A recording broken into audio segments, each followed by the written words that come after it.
오늘 말씀은 사무엘상 15장 16장이 되겠습니다. 이제 사울을 하나님께서 패하시고 다윗 왕을 세웁니다. 그렇지만 그 기간이 상당히 사울의 시대도 40년, 이제 다윗의 시대도 한 40년 지속되는데요. 오늘 먼저 사울을 세우게 된 동기를 좀 살펴보도록 하겠습니다. 사울은 원래 기스의 아들, 베냐민 지파였죠. 기스의 아들이었습니다. 사울을 택할 때 그 키가 보통 사람보다 어깨 위가 더 크다고 그랬습니다. 머리 하나가 더 있는 거죠. 그가 상당히 준수했던 것 같습니다. 그래서 아마 이스라엘 백성들이 첫 번째 택한 그 사울 왕에 대해서 외형적으로 만족을 하지 않았나, 그렇게 생각을 합니다. 우리도 요즘에 이제 사람을 볼 때, 여러분들 혹시 사윗감을 볼 때 키도 크고 잘생기고, 또 며느리감을 볼 때는 이쁘고, 그죠? 지혜로운 여인, 이런 것을 보잖아요. 그죠? 뭐 믿음이 좋으냐, 나쁘냐, 뭐 믿음이 있느냐 없느냐, 그것보다 우선시하는 것들이 이 크리스천들 중에도 사람을 그렇게 외모로 택하시죠. 그렇지만 사울이 왕이 됐다고 해서 그 이스라엘 백성 모든 사람들이 다 사울을 왕으로 삼은 것을 좋아했던 것은 아닙니다. 뭐 지금도 마찬가지죠. 정말 엄청난 투표를 얻고 대통령에 됐다 하더라도 역시 또 그를 따르지 않는 사람들도 있죠. 그래서 10장 그 마지막 절을 보면 어떤 비류라는 것은 좀 배반자의 아들, 벨리알의 아들이라고 이런 뜻을 가지고 있는데요. 이 사람이 어떻게 우리를 구원하겠느냐 하고 멸시하고 왕이 된 것을 기뻐하지도 않고 예물을 드리지 않았다는 내용이 언급되고 있습니다. 자, 그런데 사울이 왕으로서의 인정을 그 모든 이스라엘 백성들에게 인정을 받을 수 있는 사건이 하나 생깁니다. 그 암몬 사람 중에 나하스라는 대단한 사람들이 와서 그 길랏 야베스를 침략합니다. 그래서 길앗 야벳 사람들이 타협을 하려고 이제 그 암몬 사람 나하스에게 나가죠. 우리가 동맹합시다. 당신들이 원하는 대로 우리가 다 들어주겠습니다. 그런데 그 암몬 사람 나하스가 너희 오른 눈을 다 빼야만 우리가 너와 같이 언약을 할 것이다. 이렇게 이스라엘 백성을 모욕하죠. 모독하는 거죠. 그래서 그 길앗 야베스 사람들이 통곡을 하기 시작합니다. 근데 그 소리를 이제 사울이 밭을 갈다가 그 소리를 듭니다. 그 내용을 알게 되었습니다. 그때 이제 사울에게 하나님의 신이 크게 감동되었다고 기록되었습니다. 그래서 그가 그 밭을 갈던 소를 잡아서 하나님에게 제물을 드리고 이제 이스라엘 백성들을 모으기 시작합니다. 그때 이스라엘 사람들이 3만이 모이고 이제 유다 사람만도 이스라엘 사람들이 30만이 모이고 유다 사람들이 3만이나 모입니다. 그리고 그 이스라엘 백성들을 세 팀으로 나누어서 이제 그 암몬 사람을 치니 그들이 하나도 남은 자가 없이 흩어졌다고 기록되어 있습니다. 자, 그때서야 이제 이스라엘 백성들이 우리 사울 왕을 반대하던 자들이 누구냐? 그들 다 끌어내라. 우리가 죽어야 되겠다.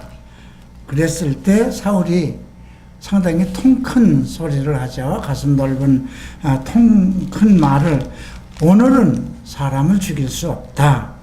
오늘은 하나님께서 이스라엘을 구원했기 때문에 우리가 사람을 죽여서는 안 된다. 이렇게 정말 왕으로서의 위험 있는 이야기를 합니다. 그리고 이제 모든 백성들이 길갈에 가서 하나님 앞에 사울을 왕으로 세운 것에 대해서 화목제를 드립니다.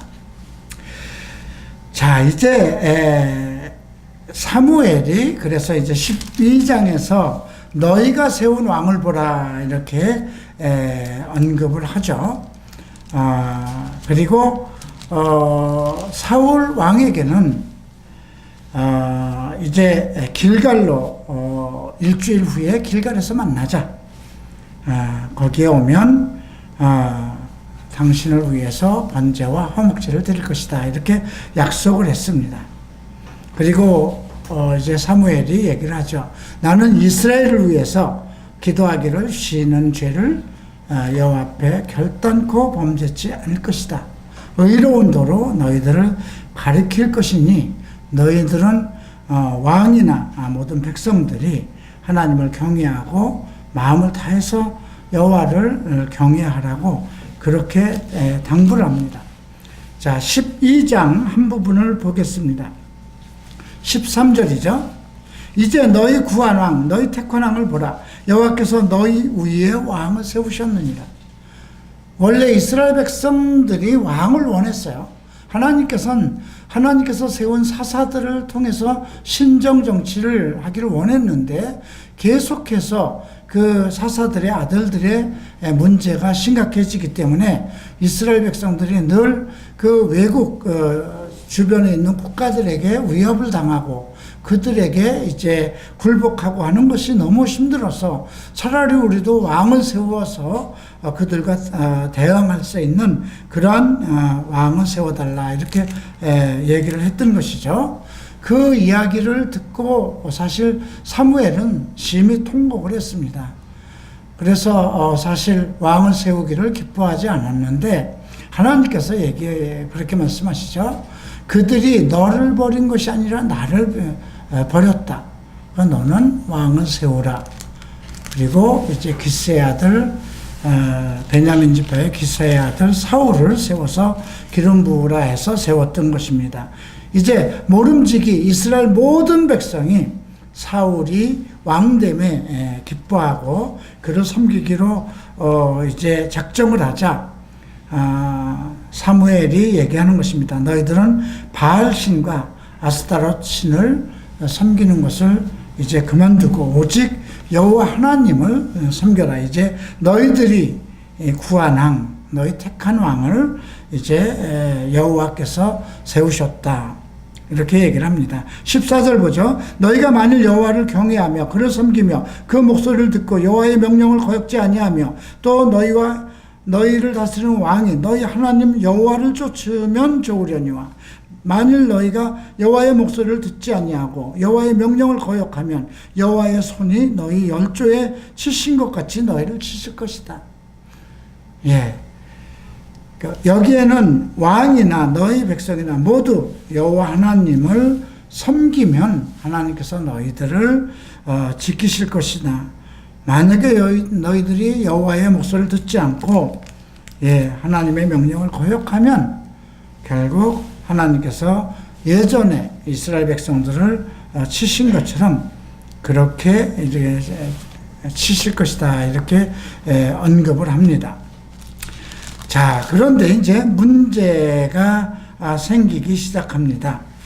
사실 사울 왕에게 길갈로 일주일 후에 오라고 그러죠. 근데 전쟁이 터진 거예요. 이스라엘 백성들이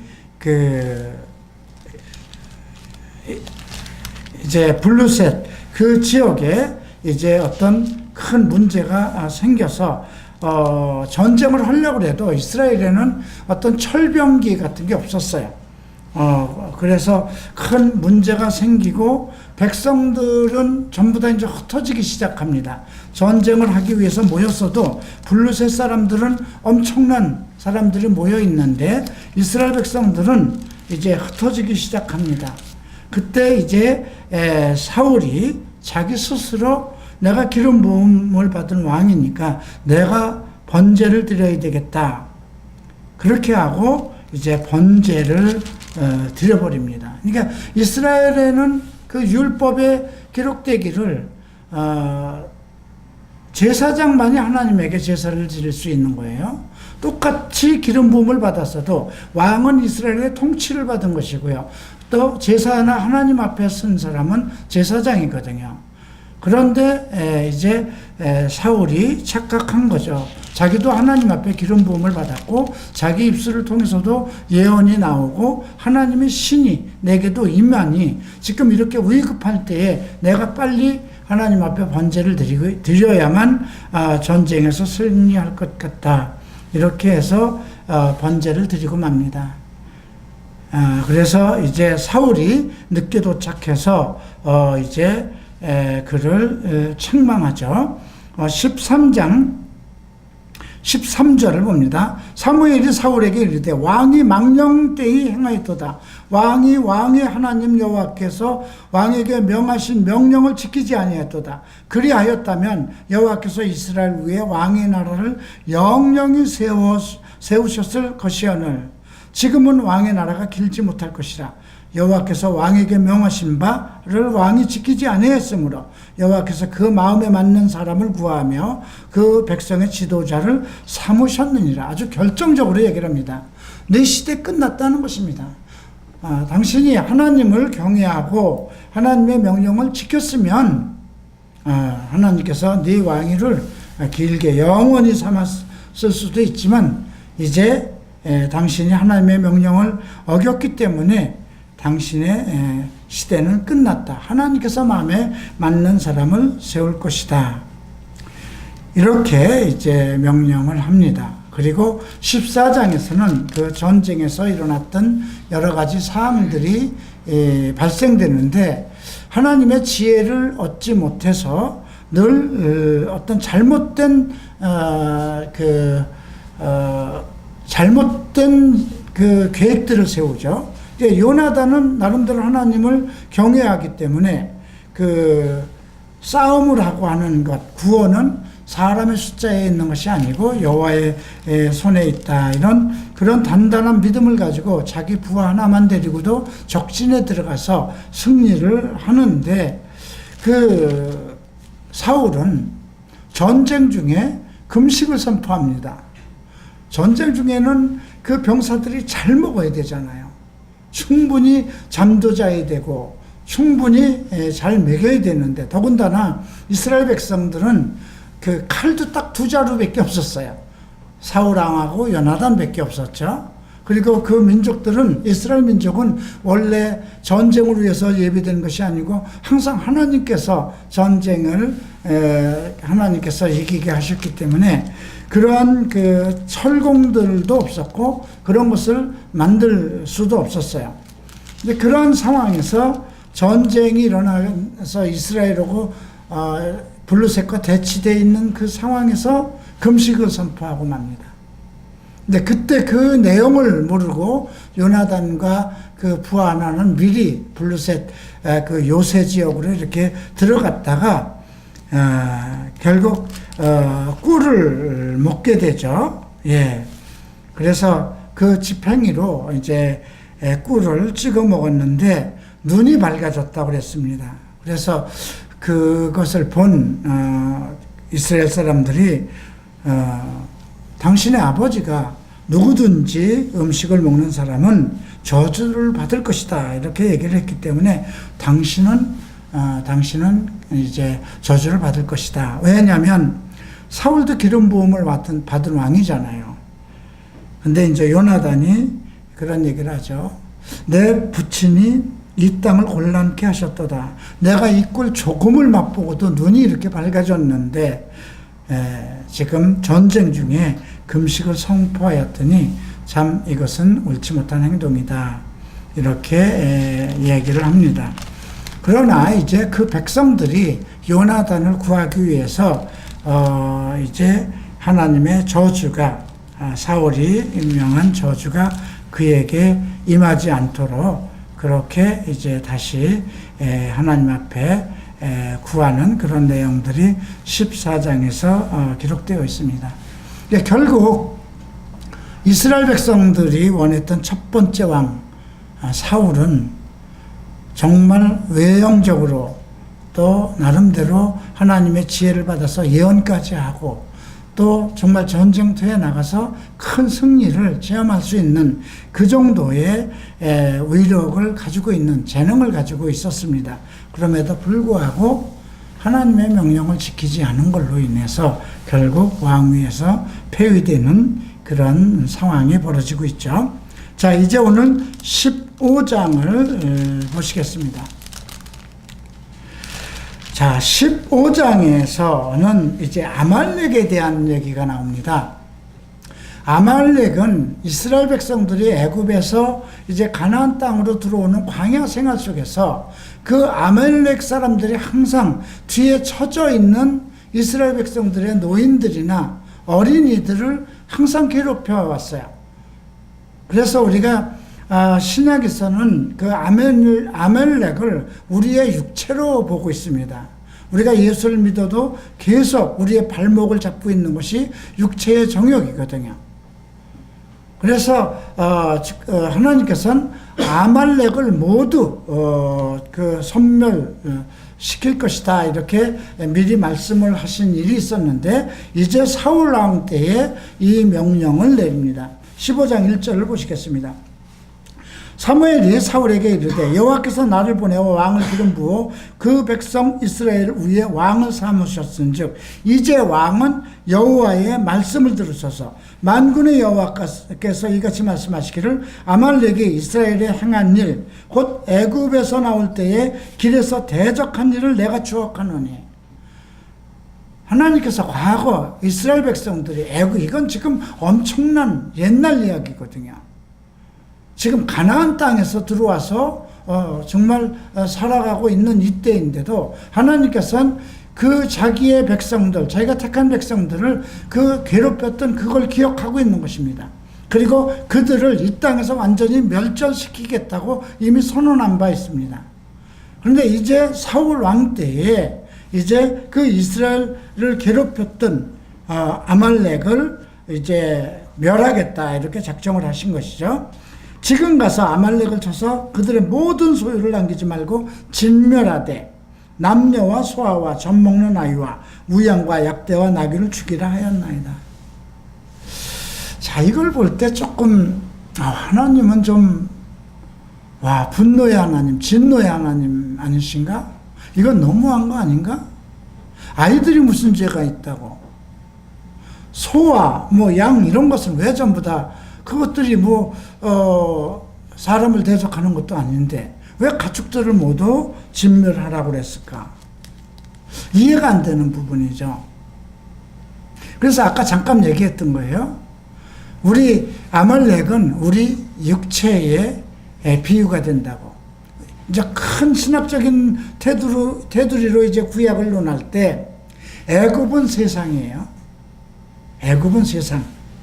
그래서 바로는 적그리스도의 모형 이렇게 생각하면 돼요. 이스라엘 백성들을 지배하는.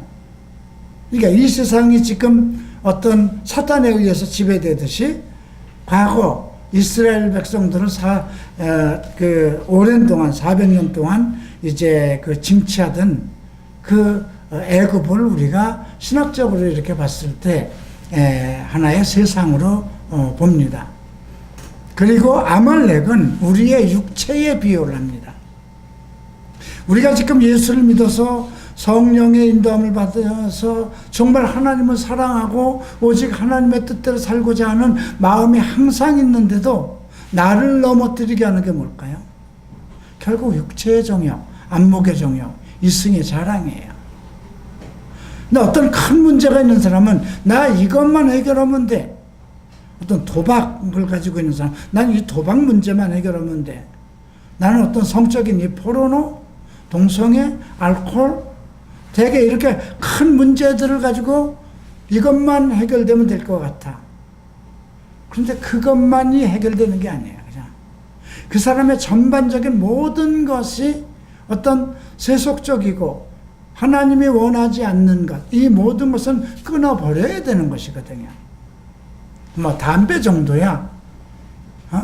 술을 먹는 사람들보다는 그래도 낫지 않은가?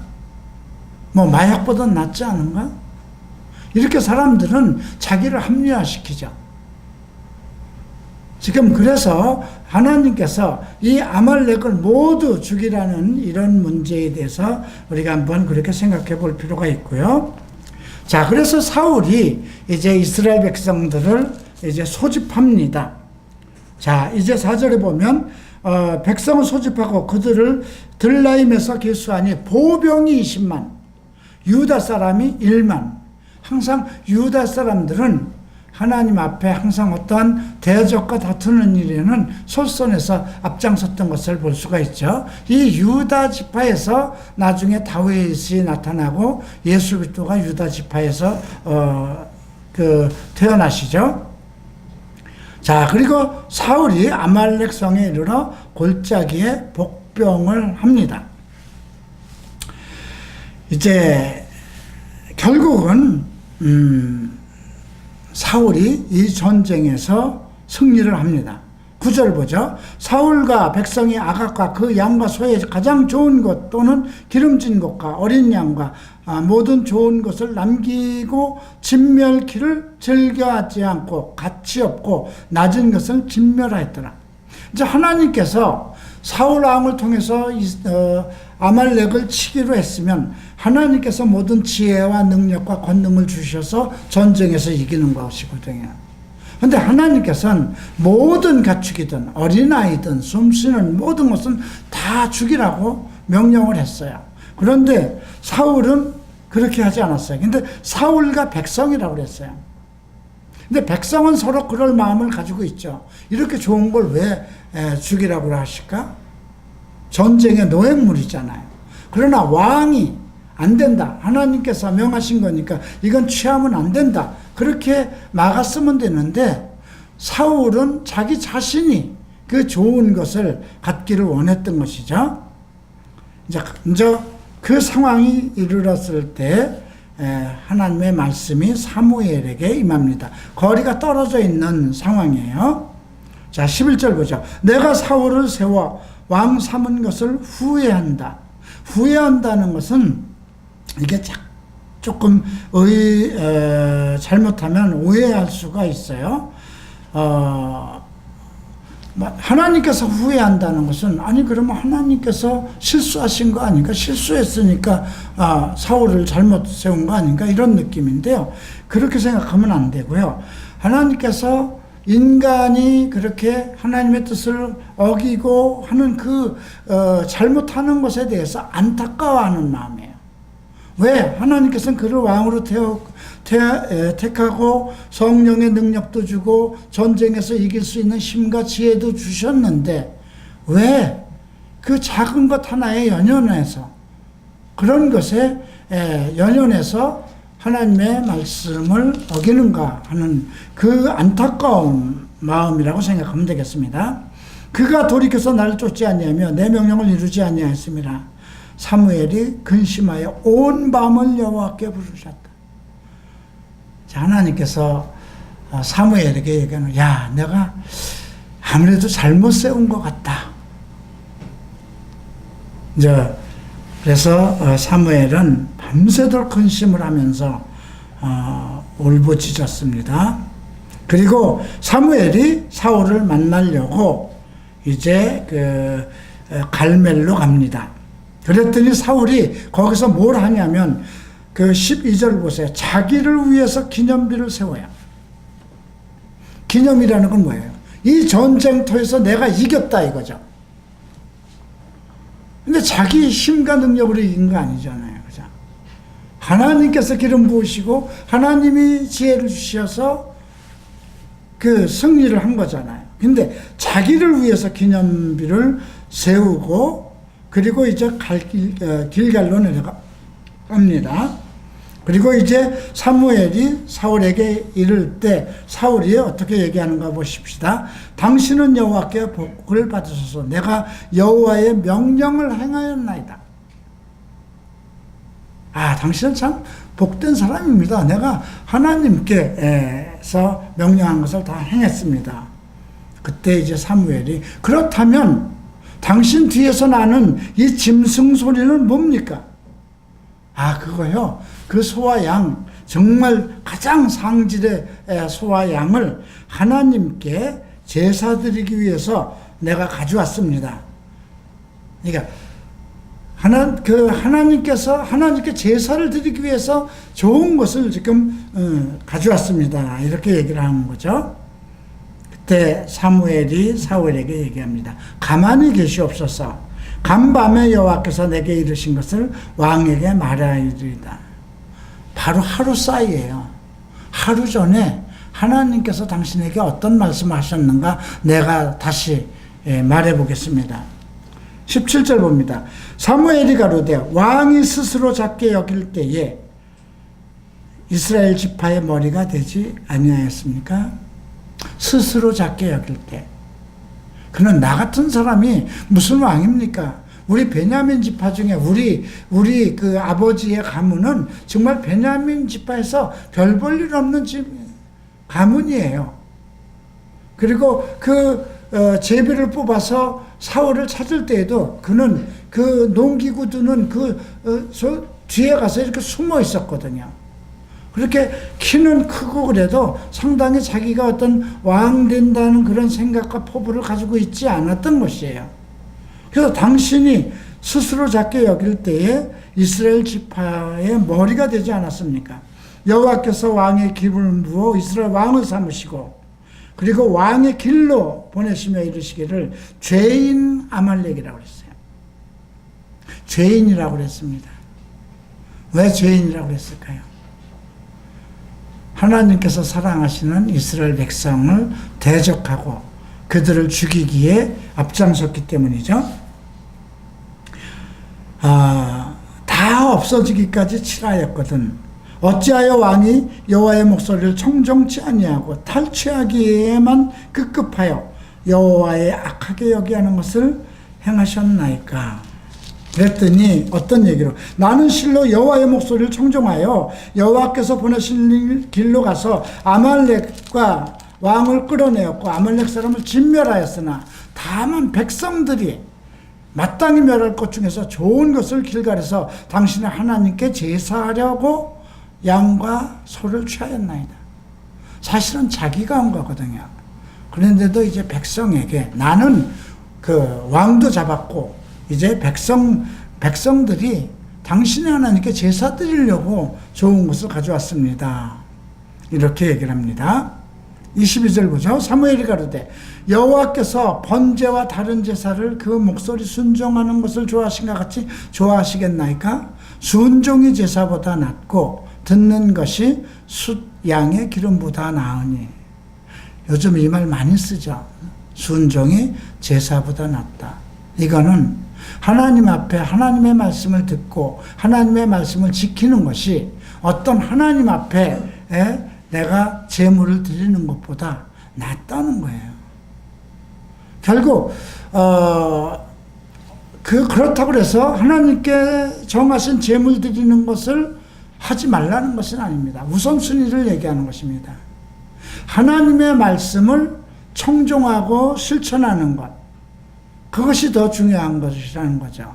예.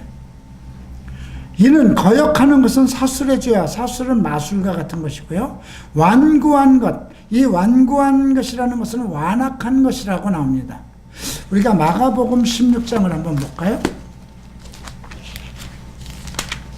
예수님께서도 이스라엘 그 사도들의 완악한 것을 책망한 일이 있어요.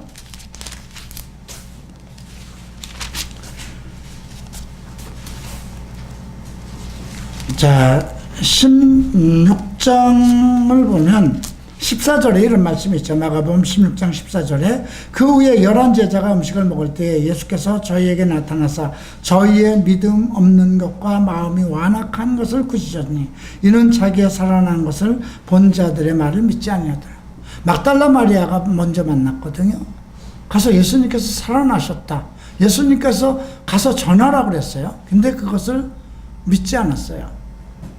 또 엠마오에 가던 제자들이 예수를 만나보고 돌아와서 우리가 가는 길에서 예수를 만났다 했는데도 야, 너희같이 믿음도 없이 자기 살 길 찾아서 가는 그런 사람들에게 예수께서 너희들에게 나타나겠느냐? 이제 그런 생각을 가졌을는지는 몰라도 어쨌든 믿지 않았죠. 근데 그것을 완악하다고 그랬어요. 하나님께서 이제 어떤 말을 이제 전했을 때, 지금 사무엘을 통해서 하나님의 말씀이 전달된 것이거든요. 아말렉의 모든 사람을 진멸하라. 어린아이든 짐승이든 모두 진멸하라. 그런데 내가 여호와께 제사 드리기 위해서 좋은 것을 남겨뒀습니다. 이건 거역하는 거죠. 그건 네가 어떤 술수를 쓰는 것보다 그런 하나님 앞에 어떤 술수를 쓰는 것과 같다는 것이고요. 완고한 것, 자기의 마음을 꺾지 않는 것, 완악이라고 합니다. 여러분, 가끔 자기 고집, 하나님 앞에 자기 고집대로 하려고 하는 상황은 없었습니까? 뭔가 내가 이렇게 뜻을 정해놓고 그것이 하나님의 뜻인지 관계없이 내가 하나님 앞에 늘 충성했고 예물도 드렸고 헌금도 드리고 주일 예배도 드리고 교회에서 나름대로 이만한 봉사를 하고 있는데, 그리고 자기 계획을 들어서 하나님 앞에 계속 끝까지 그것을 관철시키려고, 되게 이제 목회자들이 이런 걸로 해서 실패를 하죠. 성전을 크게 지으려고 하는 것, 과연 그것이 하나님의 뜻일까요? 과연 지금 압구정동에 그 좋은 땅에 아름다운 곳에 정말 역사적으로 길이 남을 그 교회를 놔두고 서초동에 가서 엄청난 그 융자를 받아서 서울시와 어떤 그 허다못해 이 도로 문제 가지고도 문제를 일으키면서 그 건물을 졌어야 할까요? 아니잖아요. 그게 정말 하나님의 뜻이었을까요? 근데 결국 어떻게 됐어요? 두 쪽에 나버렸죠. 어떤 많은 사람들이 이제 동탄이다, 분당이다, 과천이다 이런 지역이 이제 새로운 시가지가 형성되면 우리가 교회를 옮기자. 그래서 이제 분양 딱지를 사서 종교 부지로 된 데를 주는 엄청난 돈을 주고 분양 딱지를 주고, 그리고 엄청난 돈을 융자받아서 건물을 지읍니다. 짓기만 하면 사람이 몰려올 것이다. 근데 결국은 사람이 몰려오지 않으니까 어떻게 되나요? 빚더머니가 되죠. 네, 그런 것이 한두 곳이 아닙니다, 지금. 근데 그것을 대부분 누가 할까요? 목사들이 하죠. 그죠? 그렇게 교회를 크게 해서 뭐 할까 싶어요. 저도 조금 후회되는 것이 있어요. 4년 전에 이곳에 와서 이렇게까지 돈을 들여서 수리를 했어야 했나 하는 아쉬움이 남아요. 어차피 이 건물이 재건축이 된다는 것 때문에 저희가 임대료를 싸게 해서 들어오기는 했어요. 그럼 만약에 허름한 것에서 우리가 했다 그러면 성도들이 안 올 것인가요? 우리 교회 지금 이러한 모습에 돈을 들여서 이런 구조가 되었기 때문에 성도들이 온 것은 아니에요. 그죠? 지나고 보니 이거 잘못됐구나. 어쨌든 우리가 헌금을 했던, 외부에서 헌금이 모아졌던, 좀 내가 물질 관리를 잘못한 것이구나. 그것을 가지고 조금 더 저축을 했든가, 더 하나님이 원하는 곳에다 썼으면 좋지 않겠는가. 이제 그런 저의 잘못된, 이제 완고함이라는 거예요. 이렇게 하고 자기 주장, 자기 고집을 꺾지 않는 그런 완고함. 네. 근데 완고한 것은 우상사신에게 절하는 것과 같다고 그랬어요. 왕이 여호와의 말씀을 버렸으므로 여호와께서도 왕을 버려 왕이 되지 못하게 하셨다. 이 말은 지금도 저는 적용된다고 생각합니다.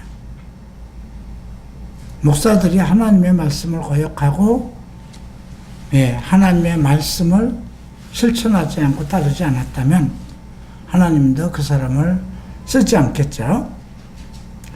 자, 그때 이제 사울이 그때서야 내가 백성들을 두려워해서 그 말을 청종하였기 때문이다. 내가 정말 백성들이 들고 일어날까 봐 어쩔 수 없이 그랬던 것입니다. 하나님의 말씀을 듣는 것보다 사람들을 두려워할 필요는 없죠. 그죠? 예. 하나님이 나를 위하시면 사람이 나를 어떻게 하리요? 그죠? 하나님이 나를 높이시면 사람이 나를 어떻게 하겠습니까? 자, 이제 26절 보면 사무엘이 사울에게 이르되 나는 왕과 함께 돌아가지 아니하리니 이는 왕이 여호와의 말씀을 버렸으므로 여호와께서 왕을 버려요 이스라엘의 왕이 되지 못하게 하였습니다. 자, 아주 완벽하게 하나님께서 당신을 버렸습니다. 이렇게 선언합니다. 29절에 이런 말씀이 있습니다. 28절에 얘기하죠. 사무엘이 그에게 이르시되 여호와께서 오늘 이스라엘 나라를 왕에게서 떼어서 왕보다 나은 왕 이웃에게, 왕보다 나은 이웃이라고 그랬어요. 이제 이 이웃이 누군가 우리가 16장에서 볼 것인데요. 이스라엘 지존자는 거짓이나 변개함이 없으시니, 변개함이라는 건 후회하는 일이 없다는 거죠. 왜? 전지하신 분이기 때문에 그의 결정은 완벽하다는 것입니다. 그는 사람이 아니심으로 결코 변개치 아니십니다. 사울이 가로되 내가 범죄하였을지라도 청하옵나니 내 백성의 장로들의 앞과 이스라엘 앞에서 나를 높여달라. 계속해서 하나님 앞에 내가 잘못했습니다, 용서하십시오 하고 자복하는 것이 아니라, 아니 백성들은, 내가 그래도 왕인데 백성들이나 장로들 앞에 나를 자꾸 낮추시면 내가 어떻게 왕 노릇합니까? 좀 나를 높여주세요. 계속 간청하고 있죠. 자, 이제 결국은 사무엘이 죽는 날까지 사울을 보지 않았다고 합니다. 참 사무엘은 아주 신실한, 정말 주께서 예비한 그런 마지막 제사장이고 사사였습니다. 마지막 사사였죠. 자, 이제 16장을 봅니다. 16장은 이새의 아들이 등장합니다. 그들은 베들레헴에 이제 살고 있었고요. 하나님께서 왕을, 이제 사무엘을, 새로운 왕을 선택하셔서 사무엘을 보냅니다. 여호와께서 사무엘에게 이르시되 내가 이미 사울을 버려 이스라엘 왕이 되지 못하게 하였거늘 내가 그를 위하여 언제까지 슬퍼하겠느냐. 이게 우리가 첫정이라는 게 있죠. 아들 중에도 첫아들에 대해서는 각별한 마음을 갖게 마련이라고 그렇게 생각합니다. 저희 어머니도 제가 첫아들이었기 때문에 상당히 나에게 관심을 가지고 있었는데요. 사무엘도 그 왕이 사울을 버렸다는 것을 알고 있으면서도 그에 대해서 연민을 가지고 있었던 것 같아요. 야, 키도 크고 그만큼 담력도 있고 또 그만큼 능력도 있고 왕이 되기에 조금도 부족함이 없는데 어찌 그거 하나님의 명령을 끝까지 지키지 못해가지고 그렇게 됐나. 그런 마음속에서 많이 슬퍼했겠죠. 그랬더니 이제 너 언제까지 슬퍼하랴? 자, 기름을 뿔에 채워가지고 가서 베들레헴 사람 이새에게 보내리니 그 아들 중에서 한 왕을 예선하였다. 내가 이미 그 중에서 하나를 선택했으니 너는 가서 이제 그에게 기름 부으라고 그러는 거죠. 근데 이제 사무엘이 좀 두려워하는 것이 있었어요. 그 당시에 왕은 사울이잖아요. 사울이 모든 군대와 모든 것을 병권과 위험을 가지고 있기 때문에 내가 사울의 눈을 피해서 어떻게 거길 가겠습니까? 그랬더니 하나님께서 암송아지를 끌고 가서 내가 여호와께 제사를 드리러 가겠다 이렇게 얘기를 하라고 전달합니다. 4절 보죠. 사무엘이 여호와의 말씀대로 행하여 베들레헴의 이름에 성읍 장로들이 떨며 그를 영접하여 평강을 위해 오시나이까 가로되 평강을 위함이다. 이제 그 여호와의 선지자 제사장들에게 그들이 원하는 것은 그의 말대로 되는 거니까, 그가 만약에 저주하면 그 동네가 저주를 임하는 것이고 평안을 위하면 평안이 임하는 것이기 때문에 그 이제 갑자기 베들레헴 그 성읍에 들어오니까 그 장로들이 좀 두려워했던 것이죠. 평안을 위해서 오셨습니까? 이렇게 물어보는 거죠. 자, 그리고 이제 내가 여호와께 제사하러 왔으니 스스로 성결케 하고 나와 함께 제사하자 하고 이새의 아들들을 성결케 했습니다. 그리고 제사를 청하자. 첫 번째 엘리압을 봅니다. 근데 키가 장성하고 이 사람, 이 친구가 맞다. 그리고 이제 그에게 가서 기름 부으려고 그랬더니 아니라고 그러죠. 7절 봅니다. 여호와께서 사무엘에게 이르시되 그 용모가 신장을 보지 말라. 내가 이미 그를 버렸노라. 엘리압 아니다 이거죠. 나의 보는 것은 사람과 같지 아니하니 사람은 외모를 보거나 여호와는 중심을 본다. 사람들은 외모 보죠.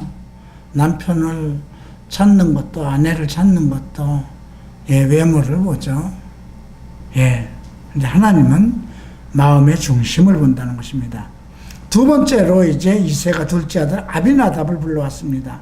근데 하나님께서는 그도 택하지 않았다. 이제 세 번째 아들 삼마를 지나가게 합니다. 그런데 하나님께서는 아니다 이렇게 답변하시죠. 그래서 일곱 아들을 쫙 이렇게 다 보니까 하나님께서 전부 다 노하시는 거예요. 자, 분명히 이새의 아들이라고 그랬는데 당신 아들 이거 답니까? 그랬더니 아닙니다. 막내가 하나 있는데 그는 여기 오지 않았습니다. 그래서 빨리 데리고 오라 그러죠. 12절 봅니다. 이에 보내어 그를 데려오매 그의 빛이 붉고, 빛이 불타는 것을 어떻게 봐야 될까요? 글쎄요. 그건 그의 아마 느낌일 것 같아요.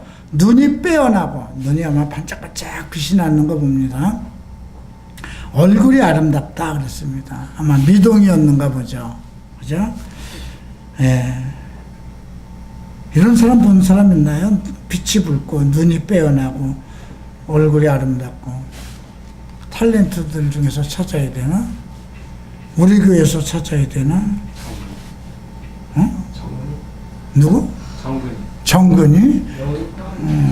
그런가? 명훈이? 나는 나 같은데. 내가 이 나이 때 같으면 우리 어머니가 이렇게 봤을 것 같아요. 눈이 빼어나고 얼굴이 아름답다. 근데 외모를 보지 말라고 그랬는데, 자, 13절. 사무엘이 기름불을 취하여 그 형제 중에서 그에게 부었더니 이날 이후로 다윗이 여호와의 신이 크게 감동되니라. 사무엘이 이제 라마로 갔습니다. 이제 사울에게는 여호와의 신이 이제 그 다윗에게 가니까 악신이 임하기 시작합니다. 여러분들은 어떻게 생각하세요? 이 부분에 대해서? 하나님의 기름 부음을 받은 사람이 하나님에게 버림을 받아서 그에게 임했던 성령을 취하신다면 악한 신이 임하지 않을까? 지금도 그럴 수 있을 것 같아요. 자, 사울이 신하들에게 이르되 하나님의 부르신 악신이 왕을 번뇌케 한 적. 이제 사울의 신하들이 이제 나타난 거죠. 생활 속에서 너무나 좀 특별한 일들이 나타나니까 자, 원컨대 우리 주는 주 앞에 모시는 신하에게 명하여 수금을 잘 타는 사람을 구하게 하소서.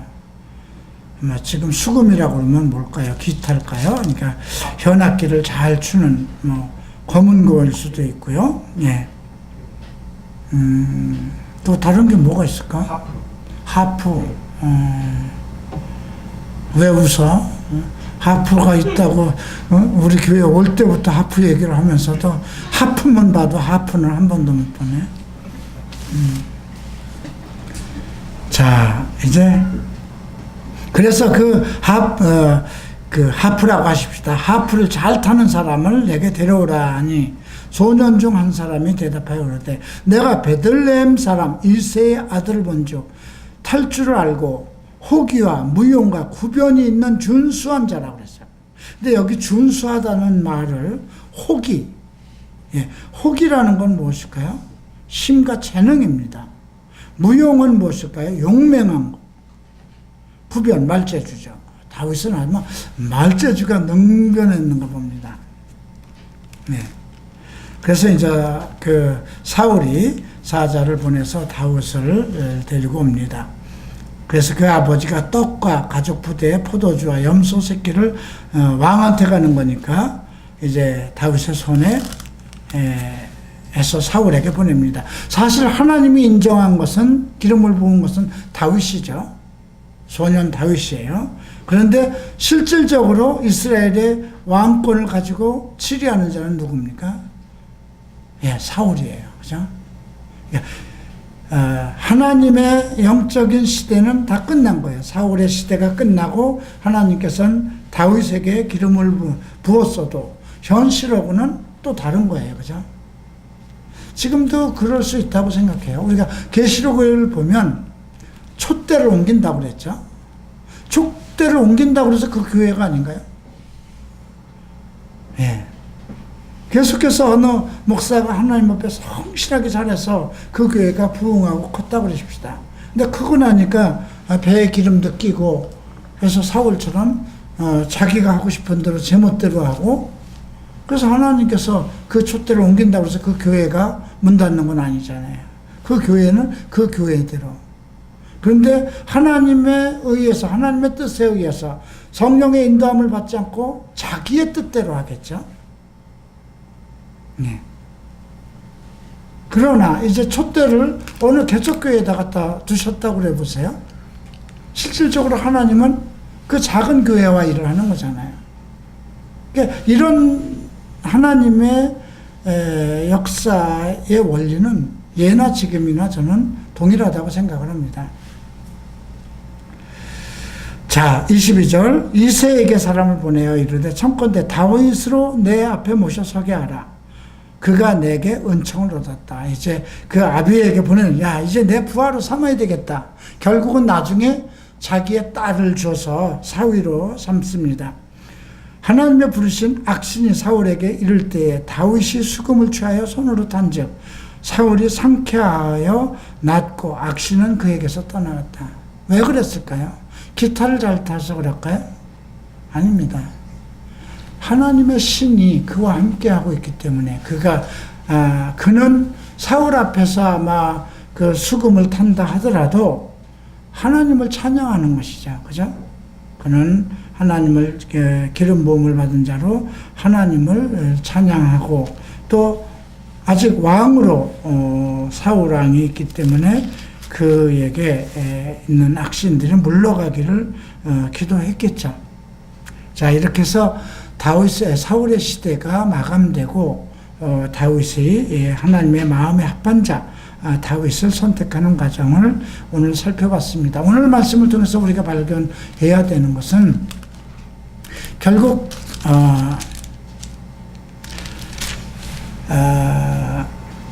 내가 하나님 앞에 어떤 부름을 받을 수는 있어요. 그러나 하나님의 뜻대로 살아갈 것이냐, 나의 뜻대로 살아갈 것이냐.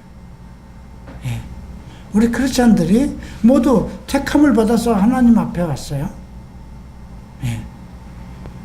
모든 사람들이 창세전부터 하나님의 미리 하신 자가 돼서 택하시고 부르셔서 모두 하나님 앞에 나왔습니다. 하나님은 이 모든 사람들을 만인 제사장으로 삼아서 하나님의 나라를, 왕국을 만들어가는 것이거든요.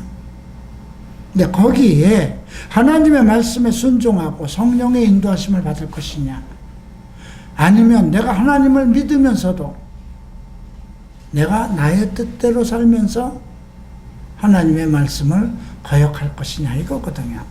똑같아요. 나는 사울이냐, 나는 다윗이냐예요. 주께서, 바울이 얘기를 합니다. 우리가 그리스도와 함께 왕노릇할 것이다, 그러죠. 로마서 8장을 한번 보십시다.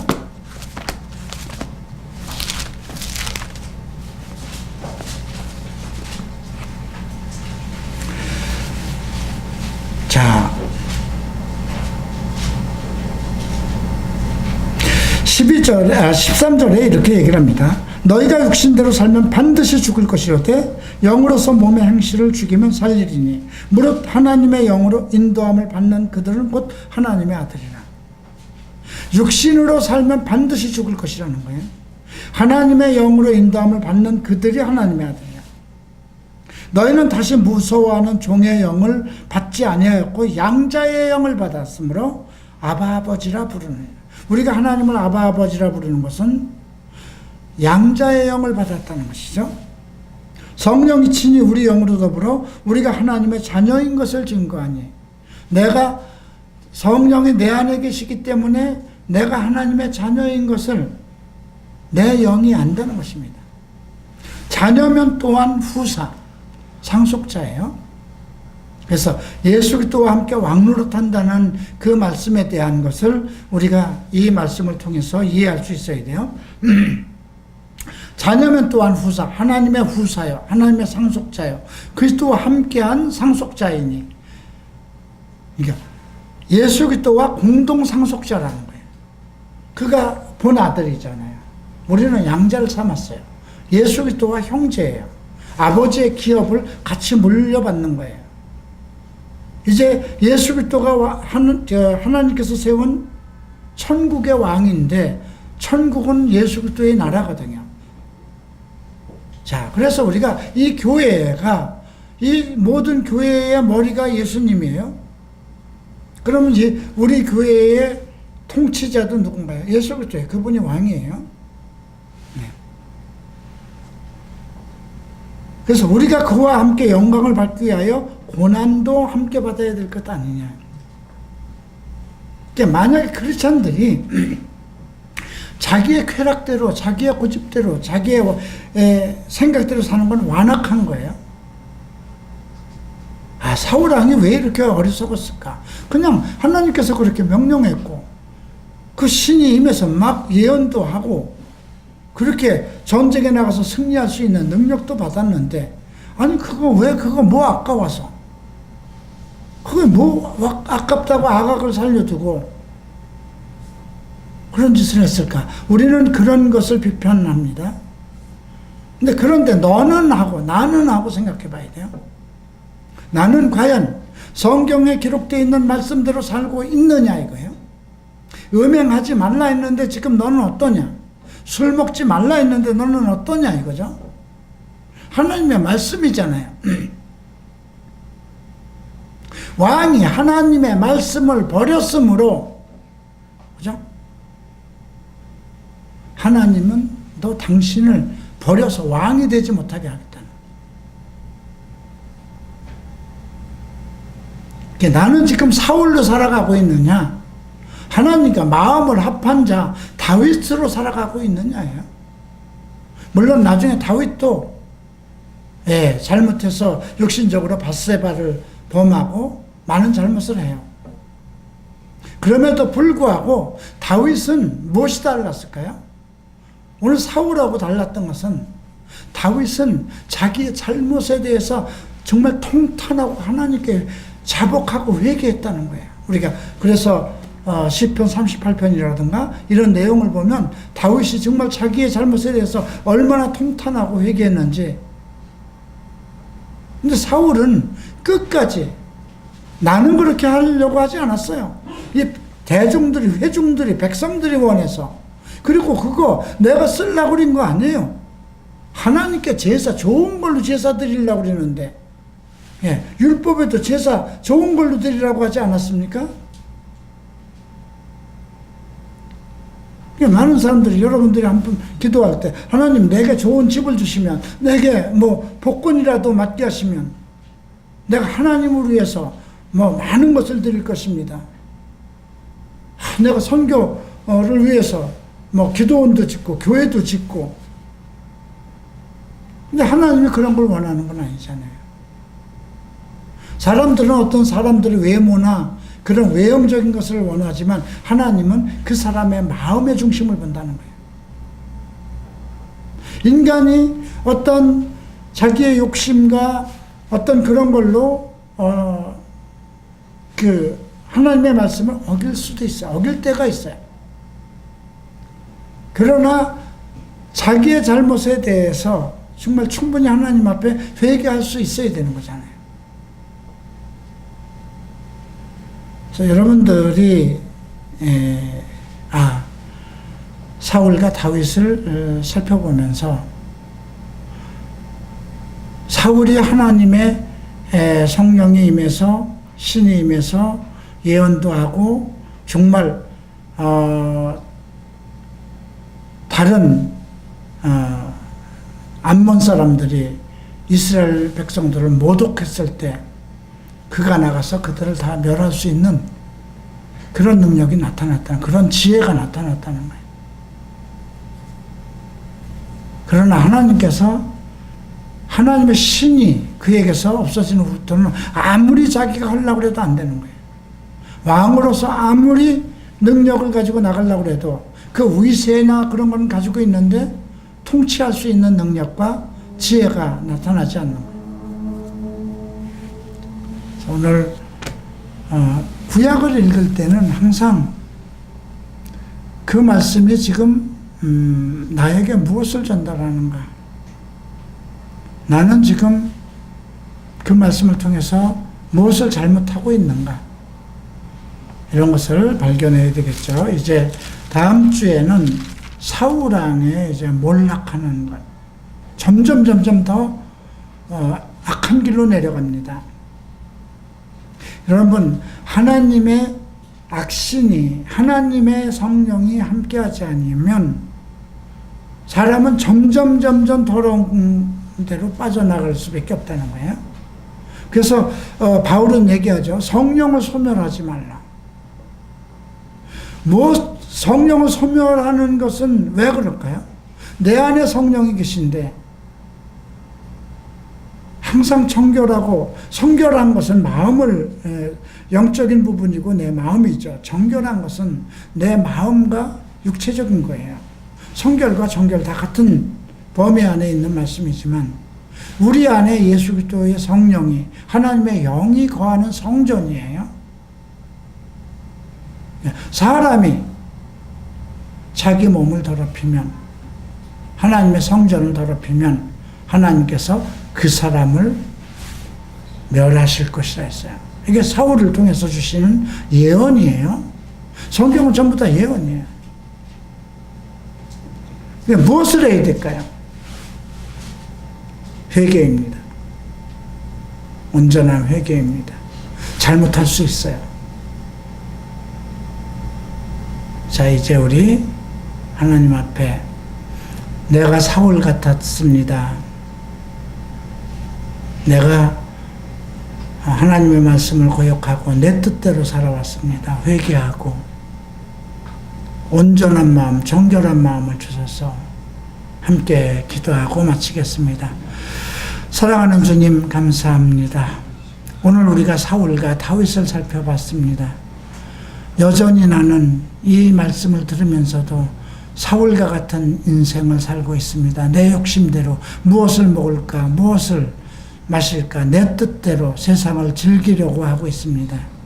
그러나 주님, 이제 오늘 사울을 통해서 내가 하나님을, 말씀을 거역하면 하나님께서 나를 버려서 나로 하여금 온전한 그리스도의 반열, 그리스도의 기업을 받지 못하도록 하시겠다는 말씀을 기억 삼아서 이제 우리가 회개합니다. 주님, 나를 용서하시고 어떤 하나님의 말씀을 거역하고 또 성령의 전을 범하는 그런 죄를 짓지 않게 하소서. 내 몸은 하나님의 영이니 내 몸을 거룩하고 내 마음을 온전케 하여서 하나님의 말씀에 순종하고 주를 온전한 마음으로 섬기는 성도들이 되게 하소서. 감사하며 예수 그리스도 이름으로 기도합니다. 아멘.